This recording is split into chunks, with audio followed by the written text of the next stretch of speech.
The head of a subdivision within the executive office of the president used social media to criticize and deride President Donald Trump, according to posts recently unearthed by the Daily Caller News Foundation. Matt Cutts worked at Google for 17 years as a distinguished engineer and now leads the United States Digital Service (USDS), which among many other goals tries to help federal agencies improve their information technology infrastructure. He referred to Trump, when he was a Republican candidate for president, as a troll in one tweet. Much like the department he leads, Cutts had been very quiet since taking his position in the government during the Obama administration until recent weeks, where he's been championing the work of his team, many of which come from Google like himself. He and his efforts have been featured in prominent tech publications like Ars Technica and Wired, which discusses the differences of working within the Obama administration and the current one. The work of USDS for the most part appears to be non-partisan, although, as Wired noted, Cutts worked on the Department of Homeland Security systems under former President Barack Obama to assist in bringing in more displaced refugees, meaning past criticisms and attempts at cheeky jokes may not ultimately affect the initiatives undertaken.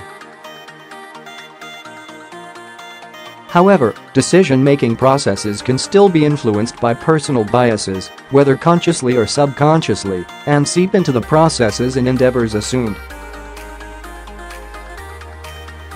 In a tweet months later, as Trump's chances of earning the Republican nomination grew more probable, Cutts made a reference to Idiocracy, a Mike Judge film.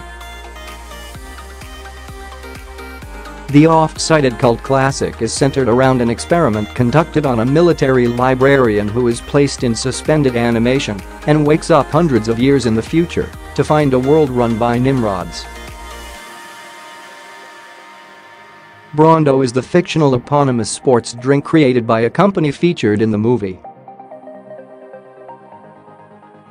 The amended quote, which includes "oh" presumably meaning overheard, includes Trump, rather than the bombastic president in the movie, as a slight. Other tweets, while deleted like the two aforementioned ones, are still partially available to view through Google Caches. Those social media posts include either a tweet or reply to J.K. Rowling, the author of the Harry Potter series, who was comparing Trump to the evil villain Voldemort. Another seems to be a retweet of former Google corporate counsel and influential venture capitalist Chris Sacca with the message "Sacca went to town on Trump." The last is merely a direct mention of Trump's scandals. Cutts was forced to defend Google in June 2016 after a video alleged that results for the most powerful and popular search engine in the world were favorable to former Democratic candidate for president Hillary Clinton.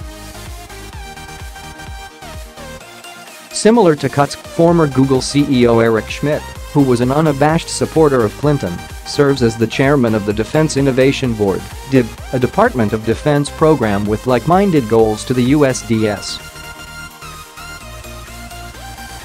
He reportedly consulted Clinton's election team on how to utilize technology in their quest for the presidency. Schmidt was also close to Obama during his time in the White House, allegedly offering advice pursuant to campaign strategy on multiple occasions. The concept of a Democratic supporter, and thus natural opponent to Trump and the Republican Party, working within and for the current administration bothers many. It also, according to some contacted by TED for a prior story, is just what has to be done if officials want the best possible talent working for the government. It also could arguably be the manifestation of a diversity of viewpoint, something critical for a lot of offices and enterprises. Related, why is Alphabet CEO Eric Schmidt technically serving in the Department of Defense? TED asked Don Devine, who was director of the U. Office of Personnel Management during former President Ronald Reagan's first term, why Trump would keep on cuts given his ideological bent and apparent disapproval of his personal politics, if he ever even noticed. Presidents assume that people within the White House are dedicated and loyal, so it's usually much worse within that office compared to other government bureaucracies, Devine, an expert on civil service, told TED.conf. Almost every president should worry about it. They're in the White House, and they're working for the president. Trump in particular may be more unaware of ostensibly unsupportive people of the president like Cuts, because he comes from the private sector, Devine said. It's very hard for him to understand, he continued. They're used to having people working for them. The White House and the USDS failed to respond to TED.conf's request for comment.